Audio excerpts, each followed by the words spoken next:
नमस्ते दोस्तों, एक बार फिर से आपके अपने YouTube चैनल मेरी कहानियां पर स्वागत है। आज हम फिर से हाजिर हैं एक नई कहानी के साथ। अभी अभी मेरी शादी हुई थी और मैं अपनी नई पत्नी को उसके घर से अपने घर ले जा रहा था। जैसे ही मैं उसे गाड़ी में बैठाने लगा, गाड़ी की अगली सीट पर एक कुत्ता आकर बैठ गया। ये एक जर्मन शेफर्ड नस्ल का कुत्ता था, जिससे मुझे मन ही मन में बहुत डर लगता था, पर मैं किसी को बताता नहीं था। मैं हैरान हुआ कि ये कुत्ता कहाँ से आ गया। मेरे ससुर जी ने कहा, नहीं नहीं दामाद जी, ये तो आपके साथ ही जाएगा, क्योंकि ये हमारी बेटी प्रिया का है और ये इसके बिना नहीं रह सकता। उस समय मैं क्या बोलता। मैंने कहा, बिल्कुल ले जाते हैं, कोई दिक्कत नहीं है। लेकिन मसला तो मुझे अभी से ही शुरू हो गया था। वो कुत्ता मेरी पत्नी के साथ साथ था और उसका पीछा ही नहीं छोड़ रहा था। इधर मेरे वाले रिश्तेदारों ने कहना शुरू कर दिया, अरे तुम्हारी पत्नी तो दहेज में कुत्ता लेकर आई है भाई। हमने तो सुना था लड़कियां गाड़ी लेकर आती हैं, फ्रिज लेकर आती हैं। ये तुम्हारी पत्नी कुत्ता लेकर क्यों आई है? मुझे बड़ी शर्मिंदगी हो रही थी। बात तो मजाक में की जा रही थी, लेकिन फिर भी अजीब लग रहा था। पर आज तो मेरी शादी की रात थी। जब मैं अपने कमरे में जा रहा था तो बहुत खुश था। मैंने फिलहाल अपने दिमाग से सारी बातें निकाल दी थीं, क्योंकि मुझे पता था कि आज की रात जिंदगी में एक ही बार आती है और बहुत खूबसूरत होती है। मैं कुछ भी नहीं सोचना चाहता था, लेकिन जब मैं कमरे के अंदर गया तो सामने का जो माहौल था वो देखकर मैं हैरान रह गया। वो कुत्ता तो मेरे कमरे में पहले से ही बैठा था। न सिर्फ बैठा था, बल्कि मेरे ही बिस्तर पर बिल्कुल उसी जगह बैठा था जहां मैं सोने वाला था। और मेरी पत्नी, जो दुल्हन बनी हुई थी, वो उसके सिर पर हाथ फेर रही थी। मैंने कहा, ये क्या कर रही हो तुम प्रिया? ये यहाँ क्या कर रहा है? मेरी पत्नी ने कहा, ये यहाँ नहीं होगा तो कहाँ होगा? आपको तो पता है कि ये मेरे बिना नहीं रहता और अब तक इसकी किसी और से दोस्ती भी नहीं हुई है। अगर इसे बाहर छोड़ेंगे तो कुछ और हो जाएगा, इसीलिए अच्छा है कि ये हमारे कमरे में ही रहे। मैंने कहा, इसका मतलब ये तो नहीं कि हमारी शादी की पहली रात भी ये यहाँ रहेगा? मेरी पत्नी ने अपने कंधे उचकाए और कहा, हाँ, यही मतलब है। ये मेरे बिना कहीं नहीं रहता। मैं बहुत हैरान हुआ, लेकिन उसके बाद जब उसने मुझे एक बात बताई तो हैरानी तो फिर बहुत छोटा शब्द रह गया। मुझे लगा कि मेरा दिमाग ही फट जाएगा। उसने कहा, ये कुत्ता तो मेरा है, पर मेरी माँ को बड़े घर से बहू लाने का शौक था। वो हमेशा कहती थी कि मैं बहुत अमीर घर से लड़की लेकर आऊंगी, लड़की चाहे शक्ल की जैसी भी हो, लेकिन अमीर घर से लाऊंगी। इसलिए उन्होंने बहुत जल्दी में मेरा रिश्ता पक्का कर दिया। लड़की की तस्वीर दिखाई तो शक्ल से अच्छी थी, लेकिन कोई इतनी ज्यादा खूबसूरत भी नहीं थी। पर उन लोगों ने कहा कि सारी शादी का खर्च वे उठाएंगे और जो कहेंगे वे देंगे। मेरी माँ के मुंह से ये निकल गया, हमें कुछ नहीं चाहिए। तो उन लोगों ने भी तुरंत कह दिया, ये तो बहुत अच्छी बात है। इसका मतलब आप उन लोगों में से नहीं हैं जो दहेज के लालच में बेटे की शादी करते हैं। आपका ये कहना हमें बहुत अच्छा लगा। मेरी माँ ने सोचा था कि वे 2-3 बार कहेंगे कि नहीं नहीं, हम तो अपनी बेटी को बहुत कुछ देना चाहते हैं, तो फिर मेरी माँ कहेगी कि जैसी आपकी मर्जी। लेकिन मेरी माँ के मना करने पर वे फौरन मान गए। यहाँ तक तो ठीक था, क्योंकि बाकी खर्चे फिर भी वे ही उठा रहे थे। हम लोग तो फायदे में ही थे। लेकिन जब उन्होंने दहेज में एक कुत्ता दिया तो मेरी सारी बनती इज्जत खराब हो गई। वो कुत्ता मेरे साथ चल पड़ा और फिर पहली रात मेरी पत्नी ने उसे कमरे में ही रखा। जिस कमरे में एक ही बिस्तर हो, उस कमरे में आखिर कोई क्या कर सकता है। बस इसी तरह वो रात गुजर गई। इस घर में मेरी माँ को और मुझे ये सब बहुत बुरा लग रहा था। बाकी रिश्तेदार यहाँ रुकना नहीं चाहते थे, पर बार बार कह रहे थे, इस कुत्ते को बांध दो, न जाने क्यों घर में घुसा दिया। कहीं बाहर बांध दो, बस ठीक है, घर की रखवाली करेगा। लेकिन कमरे के अंदर ले जाने की क्या जरूरत पड़ गई? मैं अपनी पत्नी के सामने कुछ बोल नहीं सकता था। उसके पिता ने मेरी नौकरी लगवाने की बात की थी। मेरी फिलहाल कोई अच्छी नौकरी नहीं थी। मेरी माँ ने कहा था, तेरी नौकरी लग जाएगी तो सिर्फ तुम और तुम्हारी पत्नी ही नहीं, ये पूरा घर चलेगा, वो खर्च देगा। इसलिए वो भी उसके सामने कुछ नहीं बोल रही थी और वो हमारी इस मजबूरी का नाजायज फायदा उठा रही थी। अब तो ये रोज की रूटीन बन गई। रात होती तो वो कुत्ता मेरी पत्नी के साथ लिपटकर सो जाता और बिल्कुल वहां से हटता ही नहीं था। मैंने अपनी पत्नी से कहा, अगर मेरी इससे दोस्ती हो जाएगी तो ये मेरी बात भी मानेगा ना, जैसे तुम्हारी बात मानता है। मैंने उसके लिए डॉग फूड लाकर आया ताकि मेरी इससे दोस्ती हो जाए और ये मेरी बात माने। लेकिन वो मुझसे नफरत करता था। मैं जैसे ही अपनी पत्नी के पास जाने लगता, वो भौंकना शुरू कर देता। उसके भौंकने की आवाज से सारे घर वाले जाग जाते। घर में जवान बहन थी, जवान भाई भी थे। वे क्या सोचते होंगे, ये बड़े भैया के कमरे से कैसी आवाज आ रही है? लेकिन आवाजों की बात की जाए तो आवाजें तो कुछ और भी थीं। जैसे ही रात होती और मैं नींद में सो जाता तो मुझे अपनी पत्नी के सिसकने की आवाज आती। पर जैसे ही मैं उसकी तरफ देखता वो चुप हो जाती। ऐसा 2-3 बार हो चुका था। इसका मतलब कि वो नाटक कर रही थी, पर वो ये नाटक क्यों कर रही थी? सिर्फ इतना ही नहीं था, मेरी पत्नी पूरा दिन भी उस कुत्ते के पीछे ही पड़ी रहती। उसका नाम उसने जादू रखा था।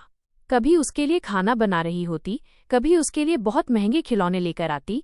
कुत्ते के खिलौने बहुत महंगे होते हैं। कभी उसे खिला रही होती और कभी उसके साथ खेल रही होती। एक दिन मैंने कहा, अब बस करो, शाम हो गई है, चलो अंदर चलते हैं। तो वो कहने लगी, जादू के साथ अगर आधा घंटा नहीं खेलूंगी तो इसका मूड खराब हो जाएगा, फिर ये रात को तंग करेगा। मैंने दिल में कहा, पहले कौन सा ये रात को हमें अकेला छोड़ देता है। मेरे ससुर जी ने मेरी बहुत अच्छी जगह नौकरी लगवा दी थी। उन्होंने कहा था, इसी हफ्ते इंटरव्यू देने चले जाना। इंटरव्यू तो बस एक बहाना है, समझो तुम्हारी नौकरी पक्की है। इसलिए मैं अपनी पत्नी पर गुस्सा भी नहीं कर पा रहा था। मेरा गुस्सा सबसे ज्यादा उस कुत्ते पर था। डर भी लगता था। वो कोई आम कुत्ता थोड़े ही था जिसे आप डांटो तो भाग जाए। वो तो जर्मन शेफर्ड था। मेरी पत्नी की हरकतें भी ठीक नहीं थीं। उसने जादू को बहाना बना रखा था। वो कभी मेरे पास आने की बात नहीं करती, कभी ऐसी कोई बात नहीं करती जिससे लगे कि हमारी अभी अभी शादी हुई है। मैंने उससे कहा, हम लोग कहीं खाना खाने चलते हैं, अभी अभी शादी हुई है तो थोड़ा वक्त एक दूसरे के साथ गुजारेंगे। उसने कहा, ऐसी होटल में चलेंगे जहां कुत्तों को भी बैठाने की इजाजत हो, क्योंकि हर होटल में तो ऐसा नहीं होता। मैंने कहा, ऐसा तो बहुत बड़े होटलों में होता है और इतने बड़े होटल में जाने के पैसे मेरे पास नहीं हैं। इतना कहकर मैं घर से निकल गया और सोचा कि बस प्रोग्राम खत्म, अब हम लोग कहीं नहीं जा सकते।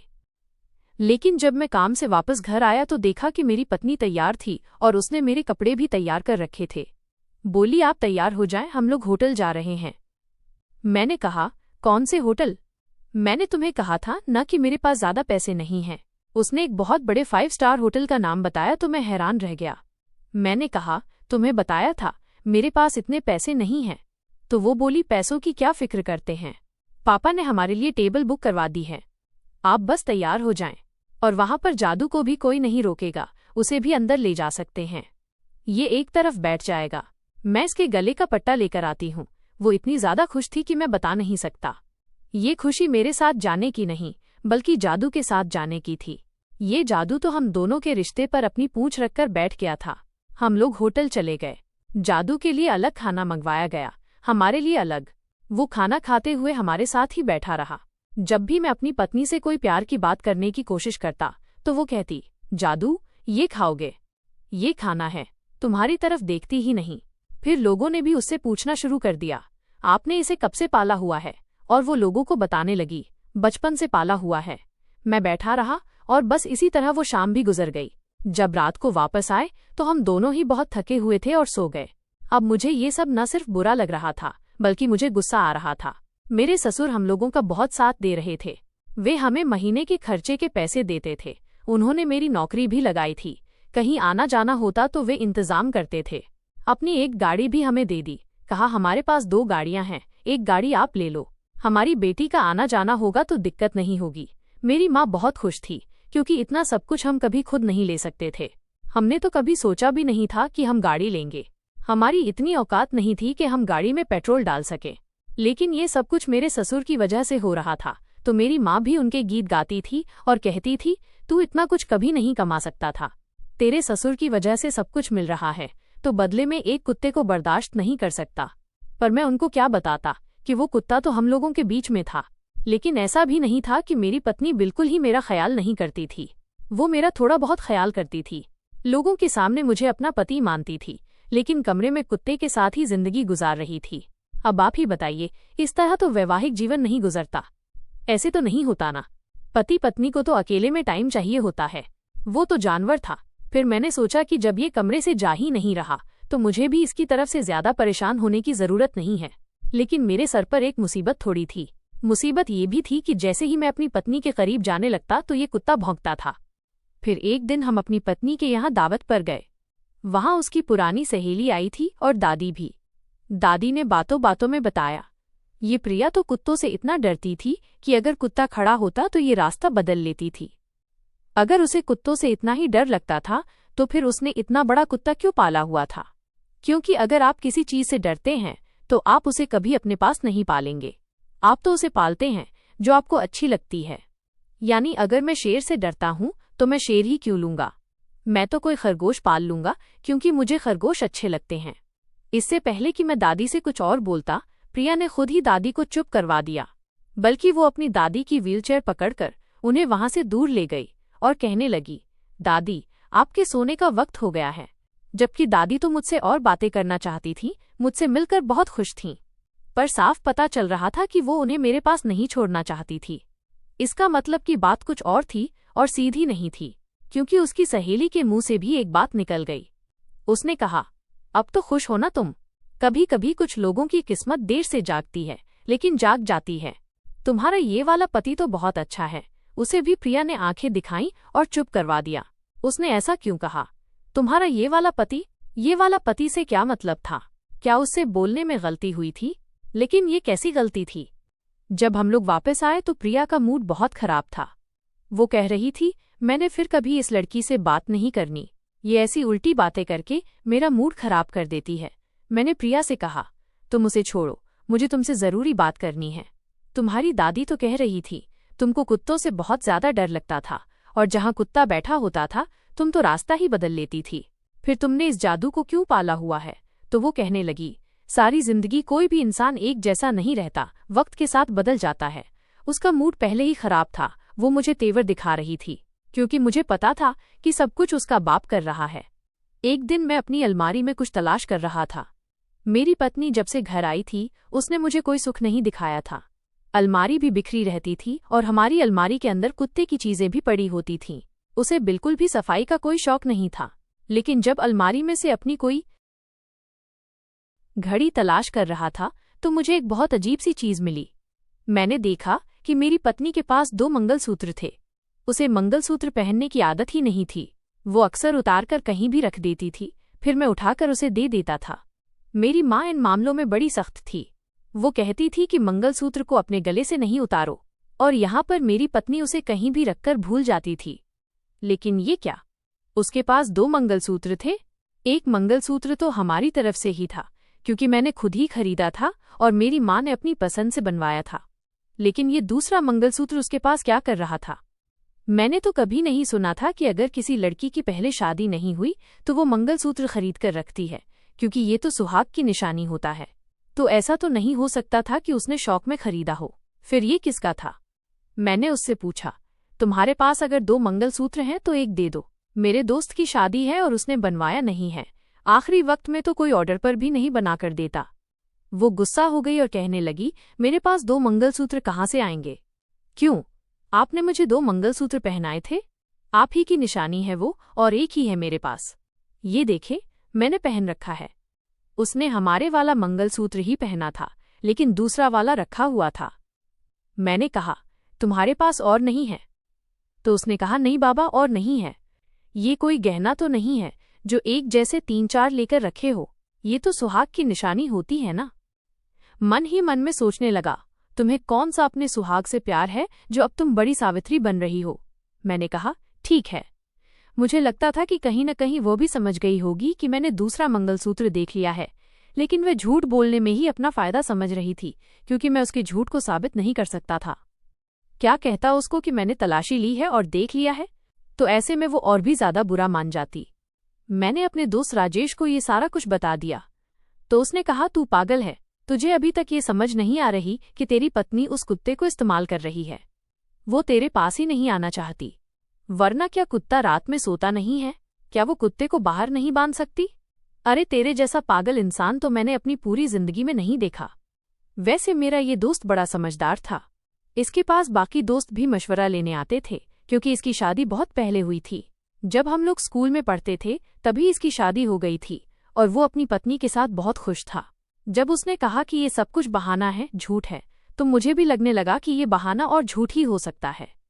आखिर एक जानवर को खुद से इतना आदी करना कि अपने पति की परवाह ना करना और बस जानवर के साथ ही बैठे रहना। क्या मेरी पत्नी के दिल में कोई इच्छा नहीं थी? फिर मैंने जब उसे और बातें बताईं तो वो कहने लगा, कुछ और भी हो सकता है। आजकल तो बड़ा कुछ हो रहा है। मैंने कहा, क्या कहना चाहता है तू? तो उसने मुझे एक अजीब सी वीडियो दिखाई जो बिल्कुल भी हजम नहीं हो रही थी। पर उसने कहा, देख, दुनिया में ये सब कुछ हो रहा है। मैं हैरान रह गया और मैंने कहा, फिर ऐसी औरत तो पागल ही हो सकती है। तो उसने कहा, तुझे क्या पता तेरी पत्नी पागल है या नहीं? उसने तुझे अपने बारे में कभी कुछ बताया है? अपने अतीत के बारे में बताया है कभी? मैंने कहा, बताया तो कुछ नहीं है। उसने तो मुझसे अपनी कोई भी बात नहीं की। न वो मुझसे कोई चीज मांगती है, न मेरे पास बैठती है। कभी कभी ये पूछ लेती है कि खाना खाया है या खाना लगवा दूं, या अगर उसका बाप हमारे लिए किसी अच्छी जगह की टिकट बुक कर देता है तो हम लोग वहां चले जाते हैं, लेकिन वहां भी वो मेरी तरफ देखती भी नहीं है। मेरे दोस्त ने कहा, फिर तुझसे बड़ा पागल तो इस पूरी दुनिया में कोई नहीं है। तुझे तो कोई कदम उठाना चाहिए, पता करना चाहिए। मैंने उससे कहा, जब इतना कुछ बता दिया है अब तुझसे क्या शर्माना। मैंने उसे वो बात भी बता दी कि जब रात होती है तो मुझे अपनी पत्नी के सिसकने की आवाज आती है और वो कुत्ता मेरी पत्नी के साथ ही सो रहा होता है। इस बात पर तो वो पूरा ही हैरान रह गया। उसने कहा, फिर जो मैंने तुझे वीडियो दिखाई है ना, ये वही मामला है। लेकिन ऐसे लोगों को पकड़ने के लिए सिर्फ ये नहीं कह सकते कि हमें पता है कि तुम ऐसा करते हो। उनको रंगे हाथों पकड़ना पड़ेगा। तुझे अपनी पत्नी के खिलाफ ठोस सबूत चाहिए। मैंने कहा, फिर उस सबूत का क्या करूंगा? क्योंकि अगर वो मेरी जिंदगी से चली गई तो ये गाड़ी, ये नौकरी, सब कुछ चला जाएगा। तो मेरे दोस्त ने कहा, तू भी ना पागलों की तरह सोचकर, तुझे उसे अपनी जिंदगी से नहीं निकालना, सिर्फ उसे अपनी नजर के नीचे लेकर आना है। जब उसे पता होगा कि तुम उसके सबसे बड़े राज के बारे में जानते हो तो फिर वो तेरे साथ पत्नी बनकर रहेगी। अभी तो वो तेरे साथ मालकिन बनकर रह रही है, क्योंकि उसे पता होगा कि उसकी जिंदगी का सबसे बड़ा राज तेरे पास आ गया है और तेरे पास सबूत भी है। मुझे नहीं लगता कि इस बारे में उसके मम्मी पापा को पता होगा, उनको भी पता नहीं होगा। इसीलिए तुझे सबसे पहले ये काम करना होगा। वो अमीर है, खूबसूरत है, रईस बाप की बेटी है। ऐसी लड़कियों को काबू करने के लिए कुछ न कुछ करना ही पड़ता है। वो इतनी आसानी से किसी के हाथ नहीं आती जितना तूने उसे खाला जी का घर समझ लिया है। अब मैं उसकी बातें सुन रहा था और उसी के इशारों पर चलने वाला था, क्योंकि बात तो वो ठीक कर रहा था। और मेरा घर बर्बाद करके उसे क्या मिलना था? वैसे भी उसने घर बर्बाद करने की बात एक बार भी नहीं की थी। उसने कहा था कि तुझे उसे अपनी जिंदगी में ही रखना है, लेकिन अपने तरीके से। मैंने पूछा, क्या करूं? तो वो कहने लगा, जो कुछ होता है रात में होता है और तू पूरा दिन घर पर नहीं होता। तो एक काम कर, अपने कमरे में एक सीसीटीवी कैमरा लगा दे और पूरे दिन की रिकॉर्डिंग करके देख कि तेरी पत्नी और वो कुत्ता क्या करते हैं। रात की भी रिकॉर्डिंग कर, उसके बाद तुझे पता चल जाएगा। अगर एक दिन से पता नहीं चलता तो 2-3 दिन की रिकॉर्डिंग कर लेंगे, लेकिन अपनी पत्नी से छुपाकर कैमरा लगाना है। तुझे ऐसा कैमरा लाकर दूंगा जो कमरे में लगाना बहुत आसान है, बस उसे दीवार के साथ लगा देना। वो इतना छोटा होगा कि नजर भी नहीं आएगा और तेरा काम हो जाएगा। लेकिन हमें कैमरा किराए पर लेना होगा। मैंने कहा, मैं कुछ भी करने को तैयार हूं, बस तुझे मेरी मदद करनी होगी। मुझे तो ये सब कुछ पहले समझ ही नहीं आया, मैं तो अभी तक ऐसे ही जी रहा था। तो उसने कहा, पहले बता देता तो पहले मदद कर देता, पर अब भी देर नहीं हुई है। चिंता न कर, मैं तेरे साथ हूं। उसने मुझे कैमरा लाकर दे दिया और मुझे उसका सारा फंक्शन भी समझा दिया। मेरी पत्नी जब कमरे से बाहर थी तो मैंने वो कैमरा दीवार पर लगा दिया और ऐसी जगह पर लगाया जहां से बेड बिल्कुल साफ नजर आता हो, क्योंकि मेरे दिमाग में मेरे दोस्त की बातें घुस गई थीं। वो जो कह रहा था बिल्कुल ठीक कह रहा था। आजकल के जमाने में कुछ भी हो सकता था। अब वो पहले वाला जमाना नहीं रहा था। किसी को कोई उल्टा काम करने के लिए बाहर जाना होता, अब तो घर से बाहर जाने की जरूरत भी नहीं। वो एक कमरे में बैठकर ही बहुत कुछ कर सकता है। मेरे दोस्त ने तो मेरी सोच का रुख ही बदल दिया था। जिस तरह से वो कह रहा था उस तरह से तो मैंने कभी सोचा भी नहीं था। लेकिन आज ही जब मुझे उसकी सच्चाई के बारे में पता चलने वाला था तो उसने एक बड़ी अजीब बात कह दी। वो बोली, मैं आपके साथ बहुत बुरा कर रही हूं ना? मैंने कहा, क्या मतलब? मुझे तुम्हारी बात समझ नहीं आ रही है। उसने कहा, मैं सारा टाइम जादू को देती हूं और आपको बिल्कुल भी समय नहीं देती। मुझे कभी कभी बहुत बुरा लगता है। मैंने कहा, फिर तुम ही बताओ, इसका क्या हल है? क्या तुम जादू को बाहर रख दोगी? उसने कहा, रख तो दूंगी, लेकिन दिल नहीं मानता मेरा। मैंने कहा, वो जानवर है। दुनिया में और भी लोग जानवर पालते हैं, लेकिन कोई भी जानवर को इस तरह अपने पास नहीं रखता। मैं भी तुमसे ये बात करने वाला था, पर फिर मैंने ये बात नहीं की, शायद तुम्हें बुरा न लग जाए। पर देखो, कुछ सोचो कि क्या सब कुछ ठीक है? तो वो कहने लगी, हाँ, आप बिल्कुल ठीक कह रहे हैं। ऐसा नहीं है, लेकिन मैं कोशिश करूंगी कि मैं सबको बदल सकूं। मैंने कहा, मुझे बहुत नींद आ रही है, मैं सोने जा रहा हूं। आज मैं जल्दी ही सोने का नाटक करने वाला था ताकि वो जो भी करती थी खुलकर कर सके। लेकिन आज वो मुझे बहुत परेशान लग रही थी। मैं उसी की बातों के बारे में सोच तो रहा था, पर सोचते सोचते ही मुझे सचमुच गहरी नींद आ गई और मैं सो गया। सुबह हुई तो सुबह हर दिन की तरह ही थी। मैं अपने ऑफिस चला गया। पीछे वो अकेली थी। आज मेरी मम्मी को भी कहीं जाना था। उनकी बहन की तबीयत खराब थी, तो उस दिन घर पर बिल्कुल अकेली होना चाहिए। सब कुछ तो मेरे हक में था। अच्छी बात थी, ताकि मुझे पता चल जाता कि वो पूरा दिन क्या करती रहती है। मैंने अपने दोस्त को भी फोन किया। उसने कहा, तुम फिक्र न करो, एक दफा काम हो जाए तो कैमरा ले आना। उसमें जो भी रिकॉर्डिंग हुई होगी वो एक वीडियो की सूरत में मैं तुम्हारे फोन में भेज दूंगा और तुम आराम से देख सकते हो। रात हो चुकी थी, यानी मेरे 24 घंटे हो चुके थे। पूरा दिन उस कैमरे ने रिकॉर्डिंग की थी। इससे ज्यादा तो उसमें बैटरी भी नहीं थी। अब मैंने सोच लिया था कि इसे हटा लूं। मैंने बहुत तरीके से वो कैमरा उठा लिया और जाके अपने दोस्त को दे दिया। उसने कहा, इसमें थोड़ा समय लगेगा, तुम घर चले जाओ, कहीं तुम्हारी बीवी को तुम पर शक हो जाए। मैं वीडियो तुम्हारे फोन पर भेज दूंगा। मैंने कहा, ठीक है। मैं अपने घर आ गया। आज तो मुझे नींद नहीं आ रही थी। मैंने देखा तो मेरी पत्नी खुद ही सो गई थी। मैं अपने दोस्त को मैसेज कर रहा था। उसने कहा, माफ करना, थोड़ी देर हो गई, मैं कहीं और लग गया था, लेकिन तुरंत वीडियो भेजता हूँ। और उसने मुझे वीडियो भेज दी। और जब मैंने वीडियो देखी तो मुझे ऐसा लगा कि मेरे कदमों के नीचे से धरती ही खिसक गई है, क्योंकि उस वीडियो में जो मैं देखना चाह रहा था वो तो नहीं था, पर जो था वो बहुत ही अजीब था। मेरी पत्नी जादू को गले से लगा के रो रही थी, बहुत ज्यादा रो रही थी। वो कम से कम 3 घंटे तक रोती रही। और ऐसा ही नहीं था कि सिर्फ रो रही थी। उसके हाथ में एक मंगलसूत्र था। वही मंगलसूत्र था जो हमने उसको नहीं दिया था। और उसके हाथ में किसी की तस्वीर भी थी। वो उस तस्वीर को अपने दिल से लगाए बैठी थी, रो रही थी, जादू से प्यार करती हुई, जैसे बस उसी के कंधे पर सिर रखे रो रही थी। कुछ बोल भी रही थी, लेकिन उस कैमरे में इतनी सुविधा नहीं थी कि मुझे उसकी आवाज आती। वो बहुत ही धीरे से बोली होगी। सबसे पहले तो मैं अपने दोस्त के पास गया और मैंने कहा, जैसा तुमने कहा था ऐसा कुछ नहीं है, बल्कि मामला कुछ और ही है। इसलिए तुम्हें बता रहा हूं कि तुम मेरी पत्नी के बारे में और कोई बातें मत पूछो। वो तो किसी और मुश्किल में लग रही थी, तभी तो ऐसे रो रही थी। फिर एक दिन मैंने अपनी पत्नी से खुद ही ये बात करने के बारे में सोचा, ताकि वही मुझे बता दे कि आखिर क्या बात है, क्योंकि अब मैं और क्या कर सकता था।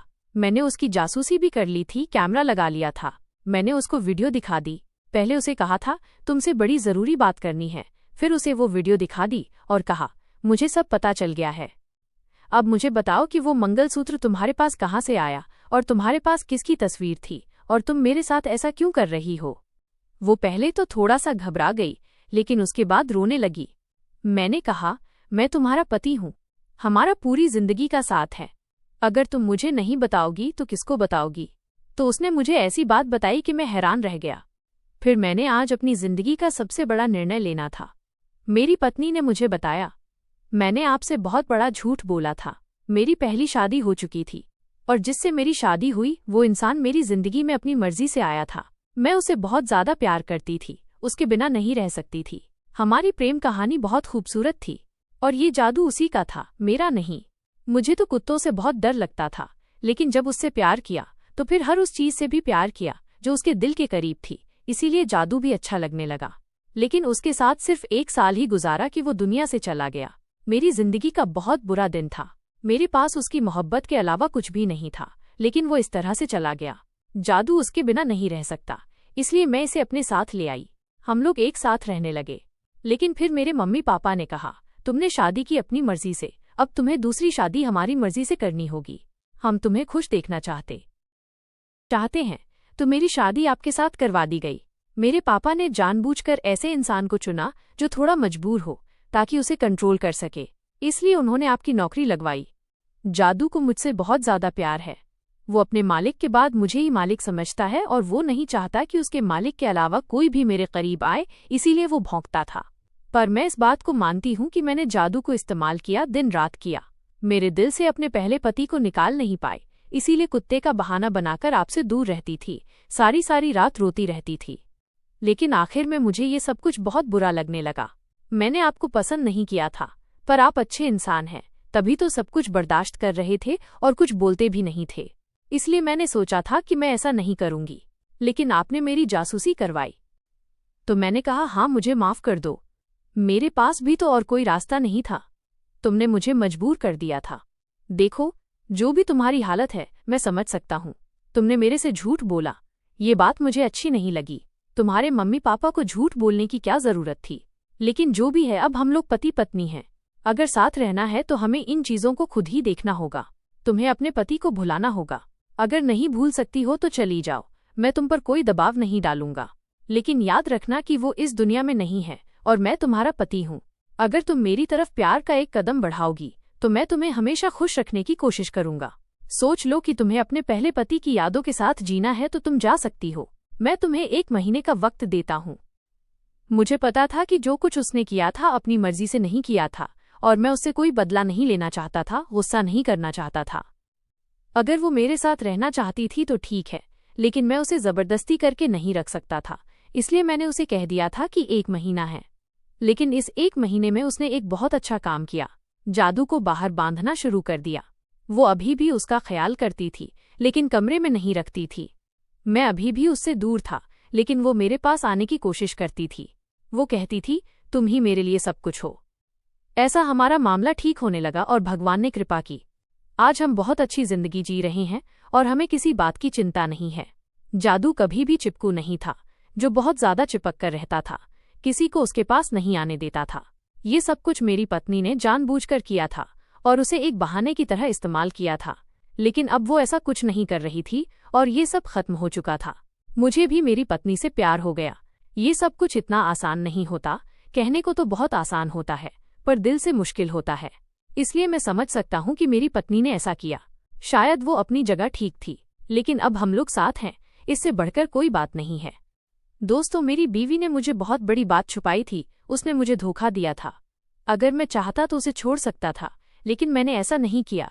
और आप ही बताएं कि मैंने सही किया या गलत। दोस्तों, वीडियो कैसा लगा कमेंट करके जरूर बताएं। वीडियो को लाइक और चैनल को सब्सक्राइब जरूर करें।